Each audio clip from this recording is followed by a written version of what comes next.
오늘 하나님께서 우리에게 주시는 말씀은 에스겔 43장 1절에서 12절까지의 말씀이 되겠습니다. 저와 여러분들이 한 절씩 교독하도록 하겠습니다. 제가 먼저 봉독해 드리겠습니다.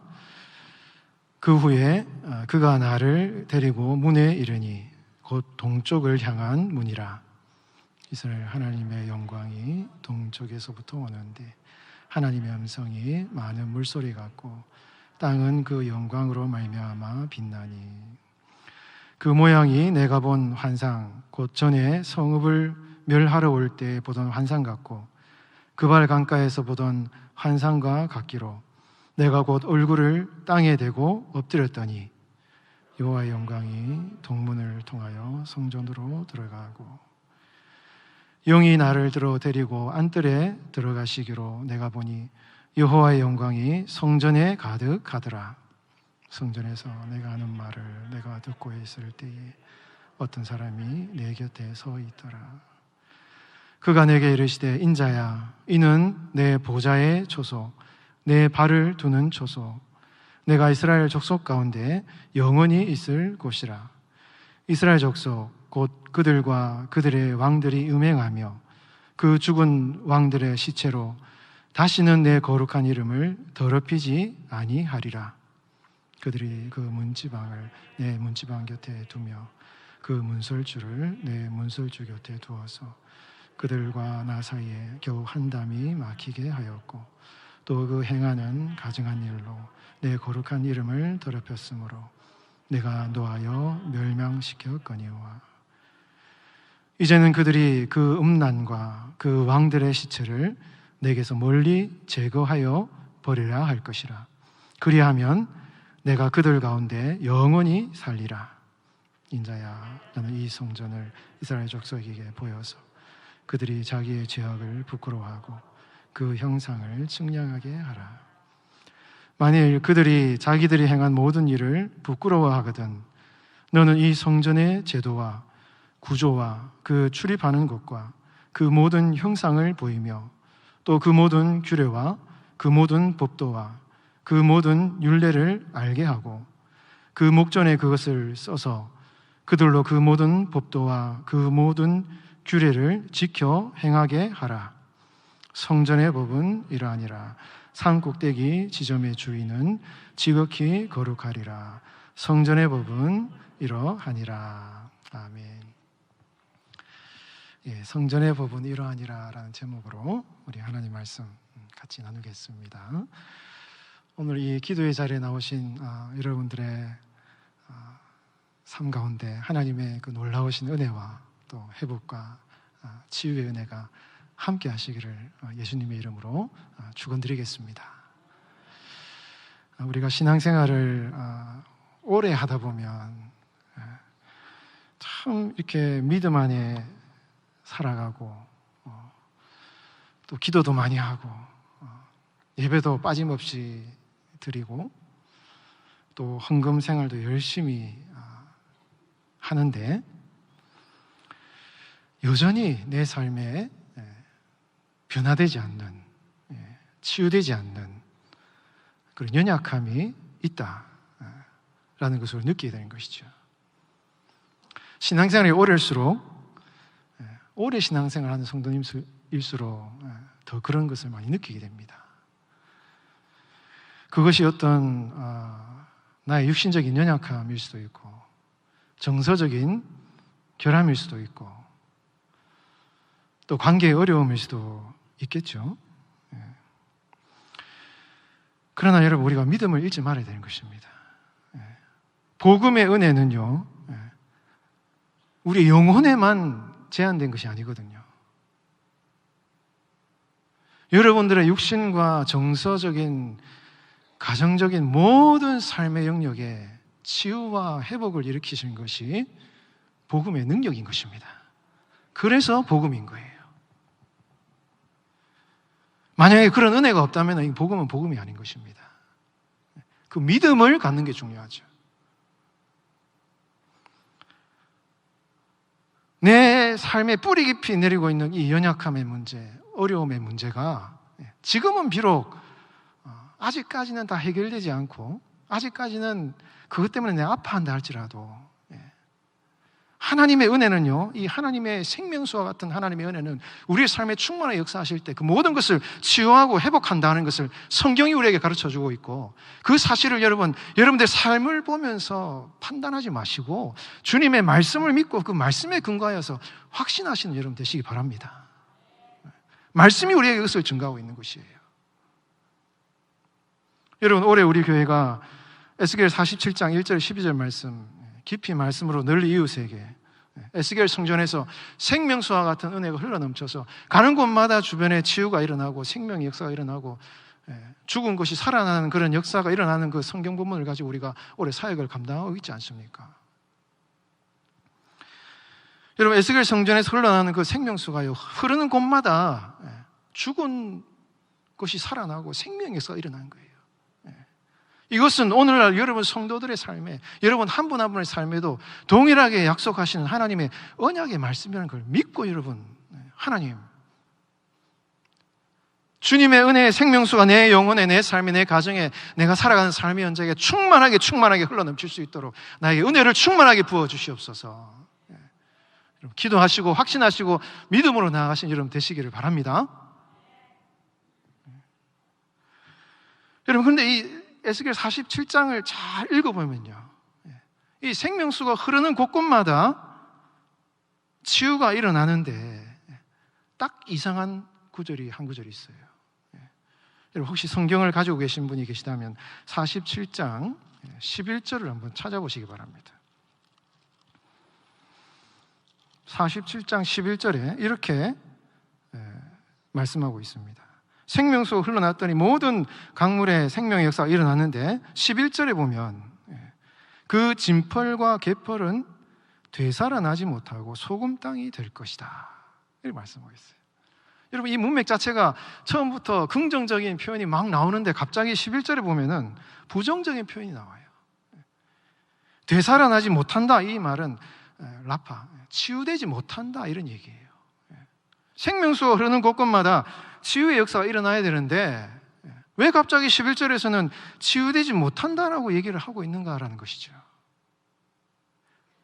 그 이유는 뒤에 나와 있습니다. 되살아나지 못하고 소금 땅이 된다, 이렇게 얘기를 해요. 여러분, 생명수가 흘렀을 때 그 소금 땅으로 흘렀는데 그 소금 땅이 담수가 되지 않고 염분이 있는 그대로 남아 있었는데요, 왜 그것이 남아 있었느냐? 소금을 내어주기 위해서 그 땅이 남아 있었다는 거예요. 여러분, 성지순례 가신 분들 아시겠지만은 사해 소금이 굉장한 약효가 있다지 않습니까? 류마티스 관절염을 치유하고 피부 미용에도 좋고 사해 진액이 아주 이렇게 화장품으로도 사용된다 하는 그런 얘기를 하지 않습니까? 왜 하나님의 생명수가 흘러 넘쳤는데 이 소금 땅은 치유하지 못하고 소금을 내는 그런 땅으로 만들었느냐? 여러분, 이 소금 땅은 치유되지 않는 게 오히려 축복이에요. 왜? 이 소금을 내는 이런 일들을 통해서 많은 사람들에게 좋은 영향력을 미치기 때문에 이곳은 생명수가 흘러 넘쳤을 때 치유되지 않아도 오히려 하나님의 영광이 나타나고 주님의 뜻이 이루어진다라고 성경은 얘기하고 있는 것입니다. 그래서 이 땅은 그냥 소금 땅으로 남겨두는 것이에요. 여러분, 이것은 우리 성도들에게 아주 중요한 교훈을 주고 있습니다. 여러분, 신앙생활을 오래 해도 하나님의 뜻이면은 여러분들의 삶에 하나님이 치유와 회복의 은혜를 주시기도 하지만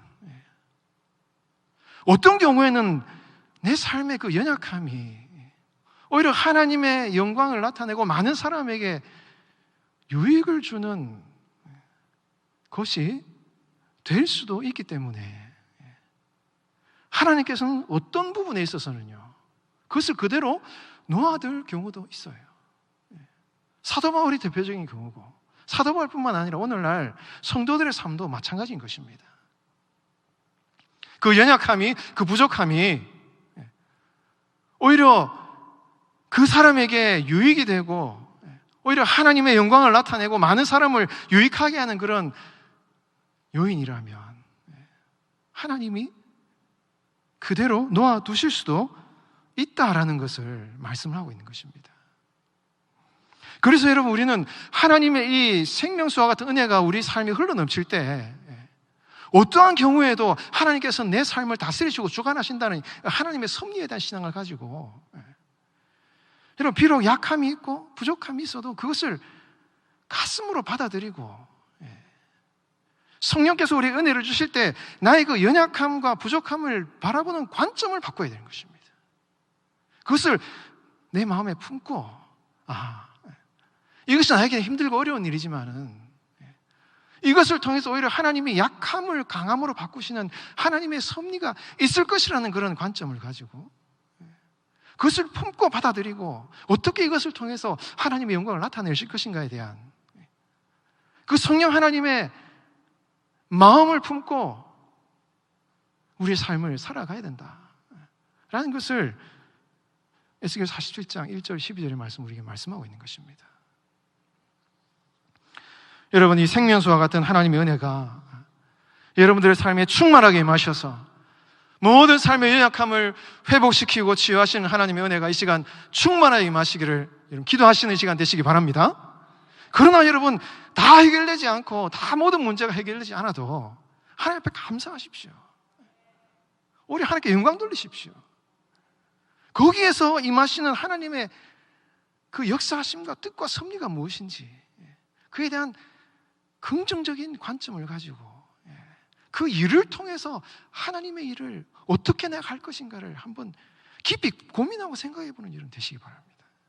그럴 때 여러분, 그 소금 땅은 그대로 남아있지만 내 삶의 어떤 상황은 객관적인 상황은 그대로 남아있지만 생명수가 흐르기 전에는 그게 죽음의 땅이요 아무 쓸모없는 땅이었지만 생명수가 흐르는 그 순간 그 땅은요 죽은 땅이 아니라 사람들에게 소금을 제공하는 좋은 땅이 되는 것입니다.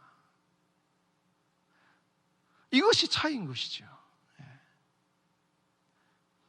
여러분, 이 시간 여러분들의 삶에 그런 하나님의 은혜가 임하시기를, 그 은혜를 나에게 부어주시기를 간절히 기도하시는 이 기도의 시간이 그런 하나님의 은혜를 충만하게 경험하는 그 시간이 되시기를 바랍니다.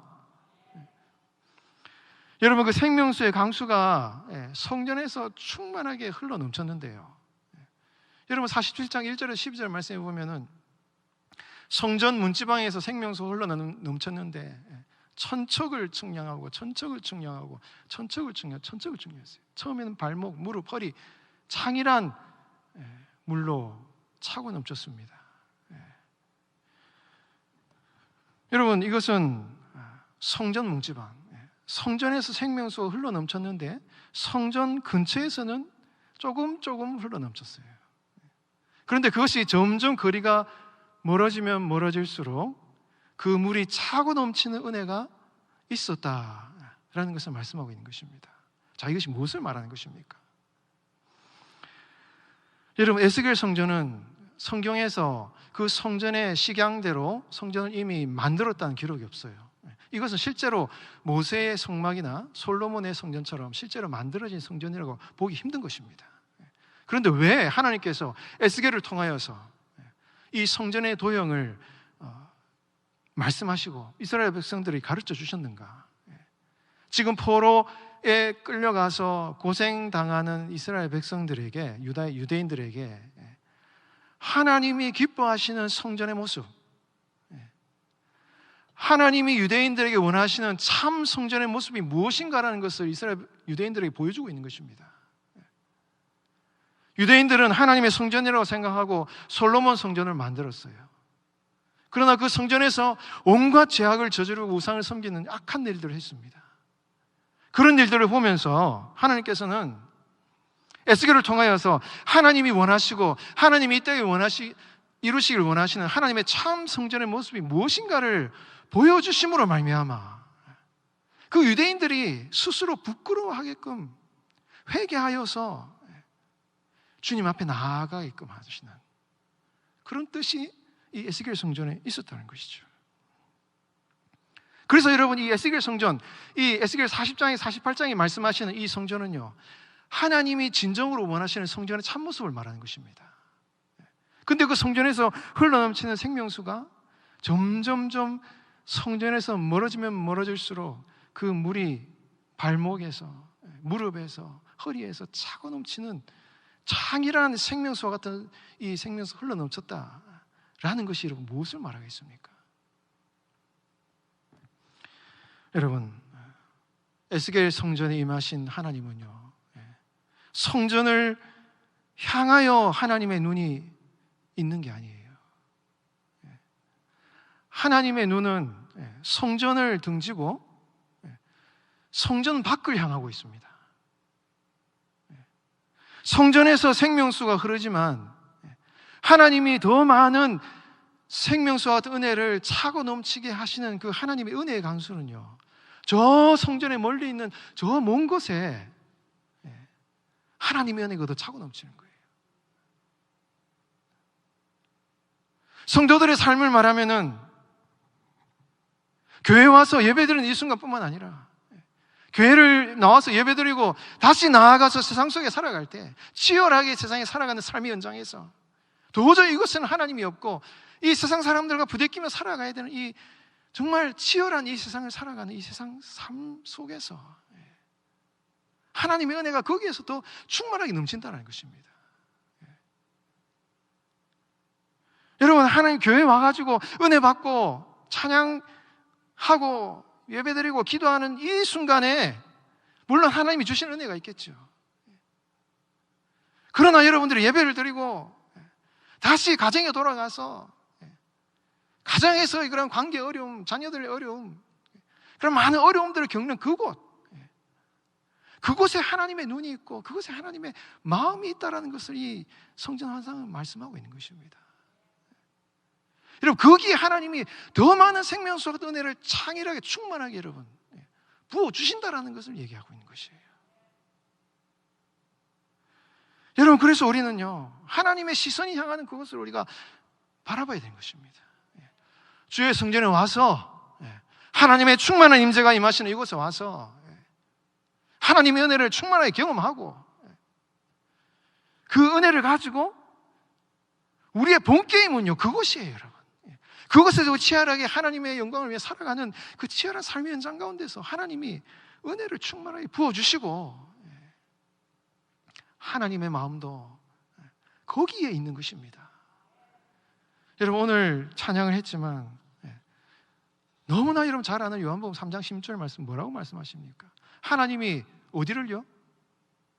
세상을, 이 세상이라는 이 단어가요, 이 성경에서 이 요한복음, 이 사도 요한 이결하게 요한복음에 나오는 요한 1서, 요한 2서, 요한 3서, 요한 계시록, 거기서 나오는 이 세상이라는 단어는요, 악한 세상이에요. 하나님을 떠난 세상입니다. 그 하나님을 떠난 악한 세상을 향하여서 하나님이 이 세상을 이처럼 사랑하셔서 독생자를 주셨다. 하나님의 마음은 이 세상을 향하여 있는 것입니다. 그리고 그곳에 하나님의 폭포수와 같은 은혜를 부어주시겠다고 약속을 하고 있는 것이고, 그래서 여러분, 우리가 하나님의 마음과 하나님의 뜻이 있는 그 세상 속에 나아가서 우리가 살아갈 때 그곳에서 여러분 우리가 충만한 성령의 충만한 은혜를 누리게 되는 것입니다. 진짜 여러분, 성령 충만은요, 교회에서 받는 것이 아니에요, 여러분. 교회에서 성령 충만 받는 것이 아닙니다. 진짜 성령 충만은 세상에 나가서 받는 것이죠.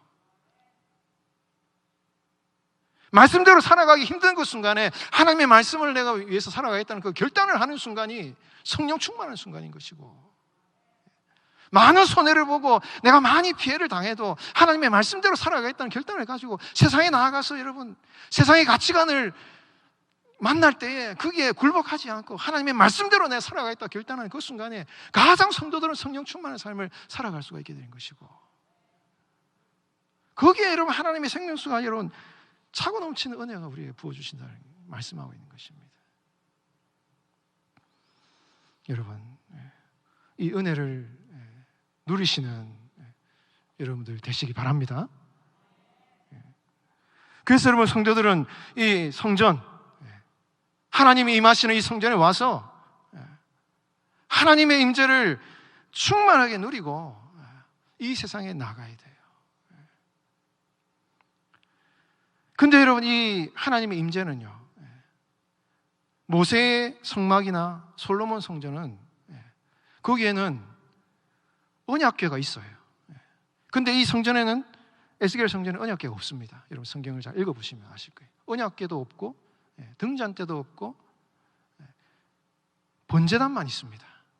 나무로 만든 제단이 만들어졌다는 기록이 있지만 그게 진설병상인지 뭔지 정확하게 나오지 않습니다. 그러나 나무로 된 상이 만들어졌고 번제단이 있고 그래요. 모세의 성막, 솔로몬의 성전과 차이가 거기에 있습니다. 거기는 언약궤가 없어요. 아무것도 없어요. 그리고 하나님이 임재가 임하실 때 뭐 제사 드리고 뭐 이스라엘 백성들이 뭐 속죄제하고 뭐 휘장 속죄의 과정들이 없습니다. 에스겔 성전에는 하나님이 주권적으로 임하셔요. 뭐 죄를 속하고 뭐 죄를 사하고 이런 아무것도 없어요. 에스겔 8장 11장에서 하나님의 영광이 성전을 떠났다가 43장에 와서 하나님의 성전에 하나님의 영광이 주권적으로 임하십니다. 그리고 하나님의 영광이 성전에 오셔서 에스겔에게 내가 이 성전에 영원토록 함께하겠다. 여러분, 이 영원토록이라는 말이 굉장히 중요하거든요. 왜냐하면 구약 성경에는 하나님의 임재가 잠깐 왔다가 떠나가고 죄악이 있으면 여러분 떠날 수밖에 없는 그런 영광이에요. 구약 성경에서 하나님의 영광이 영원히 이곳에 임하겠다는 이것은요, 이거는 하나님의 결단인 것입니다. 아무리 죄가 있고 아무리 여러분 그 사람이 연약해도 하나님이 그 사람에게 주권적으로 충만하게 영원토록 함께 하겠다는 것을 하나님이 결단하신 거예요. 거룩하기 때문에 그 사람에게 임하시는 것이 아니라 거룩하지 않지만 부족하지만 하나님의 임재가 임할 그런 자격도 능력도 아무것도 없지만 하나님이 그분의 주권을 가지고 그 성전에 임하겠다는 것이에요. 이것이 에스겔 성전의 큰 차이인 것입니다. 그런데 그 임하신 하나님이 그때부터 시작하시는 거예요. 그때부터. 자, 여러분, 이 에스겔 성전이 왜 어떤 비전인가 환상인가 역사적인 어떤 실현이 없는가, 이것은 신약 성경과 굉장히 밀접한 관련을 가지고 있는 것입니다. 하나님이 주권적으로 임하셔서 영원토록 내가 이 성전에 거하겠다라고 그렇게 말씀을 하시면서 그때부터 하나님이 임재하셔서 그 성전에서 너희들이 어떤 죄를 저질렀는지에 대해서 하나하나 하나님이 지적을 하신 것입니다. 여러분, 구약 성경은요, 하나님께 죄를 사해야, 죄를 용서받아야 하나님이 임재하시지만 에스겔 성전은 하나님이 임재하셔서 하나님의 영광이 임재하셔서 그 임재하신 가운데 그때부터 하나님께서 그 임재하신 성전을 깨끗하게 만드시는 일을 시작하시는 거예요. 여러분, 이사야가 하나님의 영광이 임했을 때 자기의 추악한 더러움을 발견하게 됩니다. 입술이 정결하지 못한 것을 깨닫게 돼요. 왜 그렇습니까? 하나님은 이사야를 통해서, 입술을 통해서 하나님의 영광을 나타내시기 원하시기 때문에 하나님의 영광이 임할 때 이 이사야는 자기 입술의 더러움을 보는 것입니다. 하나님이 유독 그 사람을 사용하시고 쓰시기 원하시는 그 부분이 하나님의 영광이 임재하실 때 그 부분이 아픈 거예요. 하나님의 영광이 에스겔 성전에 임하였는데 하나님이 무엇을 지적하십니까? 여러분, 에스겔 성전은 솔로몬 성전하고 비교를 해봐야 되는데, 여러분, 솔로몬이 솔로몬 성전을 지을 때 솔로몬 성전은 7년 지었는데 자기 왕궁은 13년을 지었고, 솔로몬 성전은 50cm, 50규빗, 20규빗, 제가 정확하게 기억이 안 나는데 그 길이 한 2배 정도 되는 크기의 솔로몬은 왕궁을 지어요. 그리고 솔로몬 성전은 왕궁 옆에 조그마한 어떤 별실처럼 그렇게 만들어 놓습니다. 그리고 그 성전 옆에 왕들의 시체를 묻었다는 거예요. 오늘 여러분 읽은 이 본문 말씀, 우리 9절 말씀, 우리 같이 한번 8절, 9절 말씀 우리 같이 한번 읽어보도록 하겠습니다. 8절부터 9절 시작. 그들이 그 문지방을 내 문지방 곁에 두며 그 문설주를 내 문설주 곁에 두어서 그들과 나 사이에 겨우 한 담이 막히게 하였고 또 그 행하는 가증한 일로 내 거룩한 이름을 더럽혔으므로 내가 노하여 멸망시켰거니와 이제는 그들이 그 음란과 그 왕들의 시체를 내게서 멀리 제거하여 버리려 할 것이라. 그리하면 내가 그들 가운데 어떻게 해요? 영원히 살리라. 하나님이 임재하셔서 그 성전에 어떤 잘못을 저질렀는지를 지적하시는데, 하나님의 임재가 있는 성전을 짓는다고 해놓고는 그것은 조그맣게 지어놓고 솔로몬 왕궁을 크게 짓고 성전 옆에다가 왕들의 시체를 묻어놓고 마치 미이라처럼 그 시체를 섬기고 그 왕들의 영광을 찬양하는 이런 일들을 했다라는 거예요. 하나님이 그 성전에서 부끄러운 일을 행한 이스라엘 백성의 부끄러운 죄를 지금 지적하고 계시는 것입니다. 여러분, 에스겔 앞에 보면 이 장로들이 성전 안뜰에 들어와가지고 담모스를 위하여서 절을 하고 여인들의 애곡을 하고 태양신을 향하여서 동쪽을 향하여서 절을 하는 이런 일들을 했다라는 것입니다. 하나님이 임재하셔서 하나님의 영광이 임재하시고 그 유대인들의 이 죄악들을 하나하나 지적하심으로 말미암아 내가 너희들의 성전에 영원토록 임할 것인데 나와 함께 영원토록 살기 위해서는 그 성전에 있는 그 우상들, 그 땅속에 깊이 묻혀서 냄새나는 이 우상들을 다 제거해야 된다. 그래야 내가 너희와 영원토록 함께 할 수 있고 그 성전이 하나님의 임재로 말미암아 거룩하게 될 때 거기에서 생명수와 같은 은혜가 그 성전 문지방을 타고 흘러넘칠 것이다. 그렇게 하나님이 지금 말씀하고 있는 것이에요. 자, 여러분, 이것은 오늘날 성도들에게 동일한 것입니다. 하나님이 여러분들의 삶에 생명수와 같은 은혜를 부어주셔요. 하나님이 임재하시면 하나님의 영광이 여러분들의 삶 가운데 놀라운 기적을 일으키십니다. 그러나 여러분, 하나님의 영광이 임하시면요 반드시 하나님의 거룩하신 분이시고 조금도 죄가 없으신 분이시기 때문에 하나님이 여러분들을 만나주실 때 하나님의 그 찬란한 영광 가운데 우리의 부끄러움을 발견하게 되는 것입니다. 우리의 우상들은요 땅속에 묻혀있는 시체와 같아요. 겉으로는 번지를 합니다. 잘 보이지 않습니다. 그러나 그 땅속 깊은 곳에는요 죽음의 권세, 냄새나는 시체가 거기 묻혀있는 것입니다. 성전을 지었는데 그 옆에 똑같이 성전을 지어놓고 하나님을 섬기는데 동시에 우상을 섬기는 그 건물이 두 개 우뚝 서 있는 이러한 형상을 여러분 생각해 보십시오. 거룩하신 하나님 앞에는 어느 누구도, 저와 여러분 어떤 성도들도 이 하나님의 거룩하신 임재 앞에서 우리의 참모습을 바라볼 때 부끄러워하지 않을 사람이 없다라는 것이에요. 사랑하는 성도 여러분, 여러분들의 삶에, 여러분들의 영혼에, 여러분들의 가정에, 여러분 마음속에 그 깊숙한 곳에 하나님의 영광이 임하실 때 여러분의 마음속에 깊이 여러분 묻혀있는 그 죽음의 권세, 마치 시체와 같이 여러분 냄새나는 그런 우상들은 없는지, 여러분 그것을 주님 앞에 내려놓고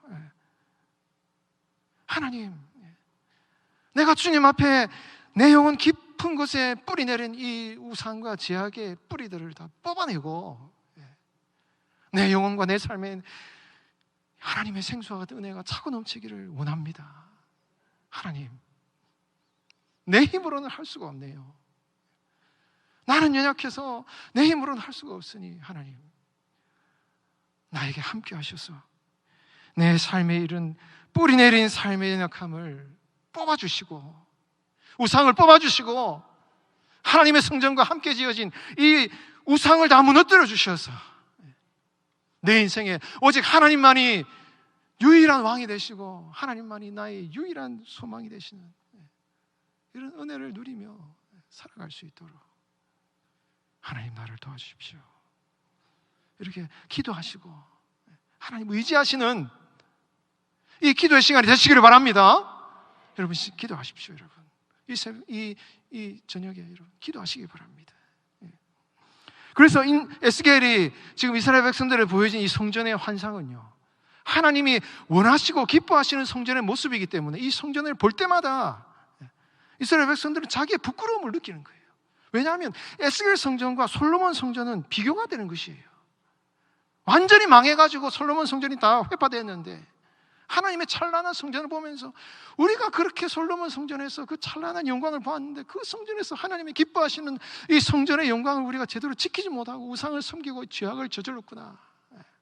여러분 에스겔 40장부터 쭉 보는 그 치수를 자세하게 얘기하고 하는 그 얘기가요, 에스겔이나 그 에스겔의 말을 듣고 그 성전의 치수, 뭐 수치, 얼마, 몇 척 하는 그 얘기를 듣는 이스라엘 백성들의 반응이 어떻겠습니까? 그 얘기를 들을 때마다 이스라엘 백성들은 부끄러움을 느끼는 거예요. 우리가 그 성전에서 하나님을 제대로 섬기지 못했다, 부끄럽다, 이런 반응을 하는 것입니다. 회개를 하는 것이에요. 자신들의 죄악을 보는 것입니다. 그렇게 이스라엘 족속들이 자기의 죄악을 부끄러워하고 회개할 때 여러분 거기에서 끝나면 이것은 아무 소망이 없는 것이죠. 하나님께서 에스겔에게 그렇게 부끄러워하는 이스라엘 백성들을 향하여서 규례를 지켜 행하라고 명령을 하시는 거예요. 11절 말씀 제가 한번 읽어드리겠습니다. 만일 그들이 자기들이 행한 모든 일을 부끄러워하거든 너는 이 성전의 제도와 구조와 그 출입하는 것과 그 모든 형상을 보이며 또 그 모든 규례와 그 모든 법도와 그 모든 율례를 알게 하고 그 목전에 그것을 써서 그들로 그 모든 법도와 그 모든 규례를 지켜 행하게 하라. 성전에 이런 모든 규례, 이 법도를 식양을 듣고 보고 부끄러워하거든 그들에게 성전에서 어떻게 예배를 하고 이 성전을 어떻게 섬길 것인지 예배를 어떻게 드릴 것인지 그것을 자세히 이스라엘 백성 유대인들에게 가르쳐라 라고 얘기를 하는 것입니다. 가르칠 때 이 백성들이 어떤 반응을 하겠습니까?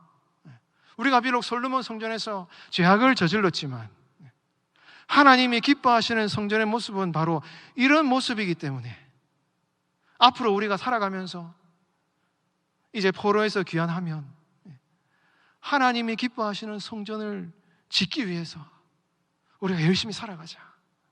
비록 우리가 솔로몬 성전에서는 실패했지만 이제 포로 귀환을 해서 다시 약속의 땅으로 돌아가면 그곳에서 하나님이 기뻐하시는 성전을 짓고 하나님의 원하시는 예배를 드리고 제사를 드리자.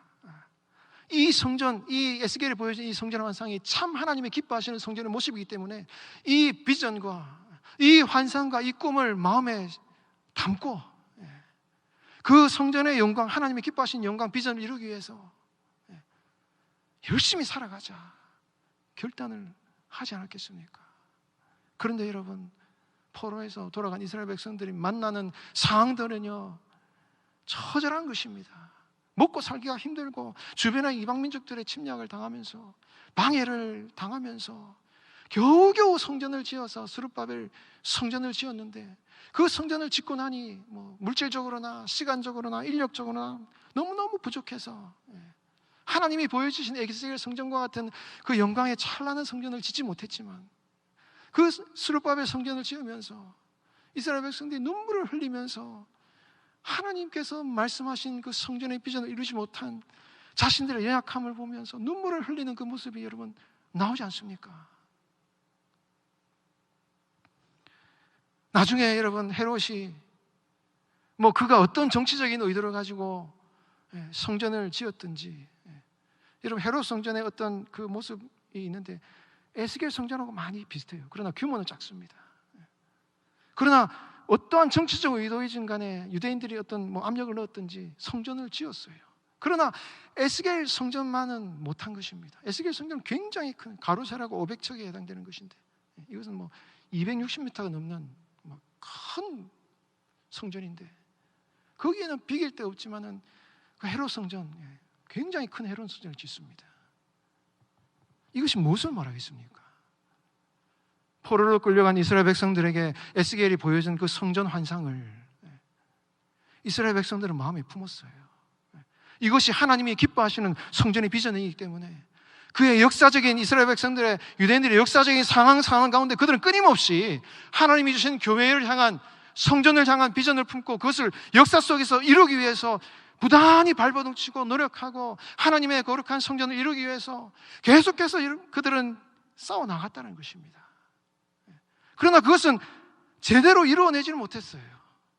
그러나 그들은 포기하지 않았습니다. 하나님이 보여주신 에스겔 성전의 그 영광을 마음속에 깊이 담았고 그 영광을 이루기 위해서 부단히 현실 속에서 그 성전을 이루기 위해서 노력을 했다는 것이에요. 그 유대인들의 고민은 무엇입니까? 하나님이 기뻐하시는 성전은 이렇게 영광스러운 것인데 우리가 지금 이 역사 속에서, 우리의 삶 속에서 이루어져야 할 하나님의 성전이 너무 초라하기 때문에, 그 찬란한 하나님의 교회의 성전의 비전과 우리가 지금 만나는 이 현실의 성전의 상황은 너무 차이가 많기 때문에 이러한 괴리감, 갈등 속에서 고민하며 아파하지만 그들은 그럼에도 불구하고 하나님의 성전의 영광을, 그 비전을, 그 소망을 포기하지 않았다는 것입니다. 여러분, 하나님께서 에스겔 선지자에게 왜 이스라엘 백성들의 그 성전의 율례와 식양과 법도를 가르쳐라고 말씀을 했겠습니까? 그들이 앞으로 포로로 귀환해서 역사 속에 살아갈 때 비록 성전을 지으면서 현실 속에서 그 하나님의 비전을 이루지 못하지만은 그 낙심된 상황 가운데서도 결코 소망을 잃지 말고 포기하지 말고 그 하나님의 성전을 향한 그 비전과 꿈을 마음에 품고 끝까지 도전하고 나아가라는 것이죠.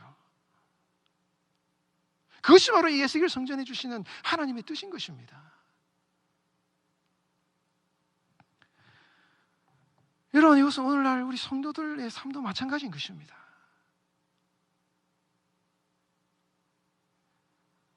여러분, 성경은 교회를 향하여서 하나님의, 주님의 몸된 교회예요.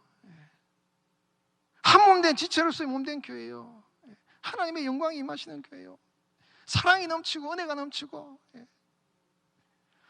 서로 사랑하고 섬기며 돕고 그런 것이 교회다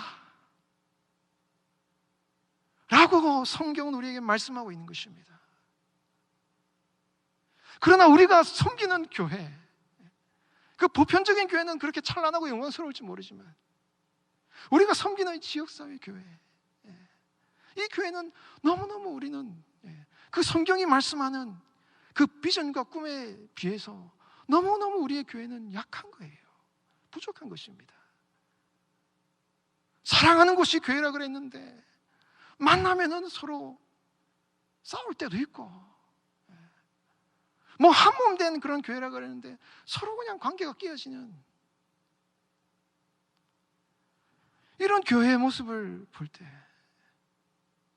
세상 속에서 하나님의 영광을 나타내고 생명수를 흘러보내라고 그런 하나님의 비전을 주시는데도 세상을 섬기는 교회가 되어야 되는데도 불구하고 오히려 세상을 향해서 비난받는 이런 교회, 이런 교회 모습을 볼 때 우리가 너무 안타까운 거예요.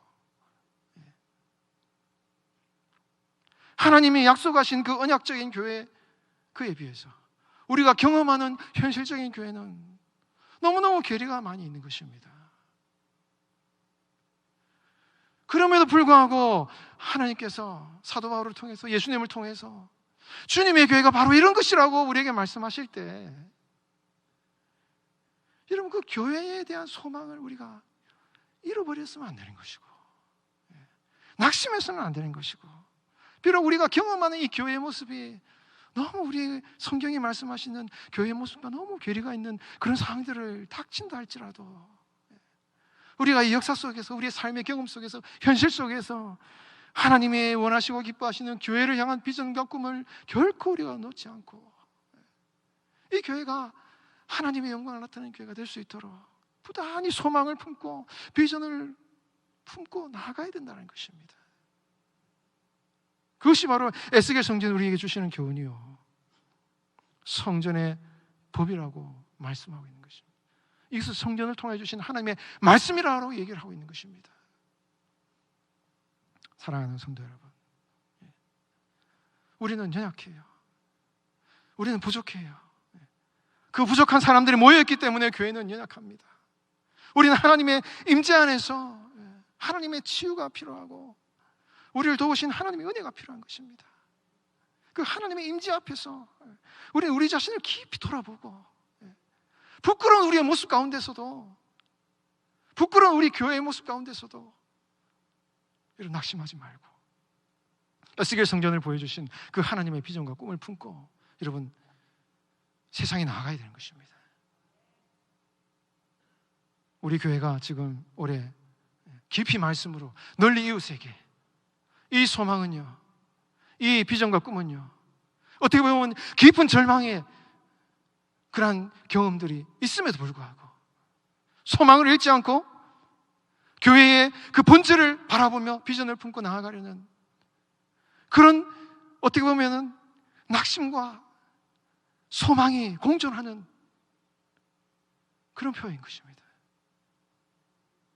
그럴 때 여러분, 우리가 낙심하지 않고 하나님, 우리를 도와주시고 나를 도와주시고 충만한 하나님의 임재가 임할 때, 그 생명수와 같은 하나님의 은혜가 임할 때 내 영혼을 치유하시고 내 가정을 치유하시고 우리 교회를 새롭게 하시고 이 교회를 통해서 생명수와 같은 하나님의 은혜가 저 세상 가운데 흘러넘쳐서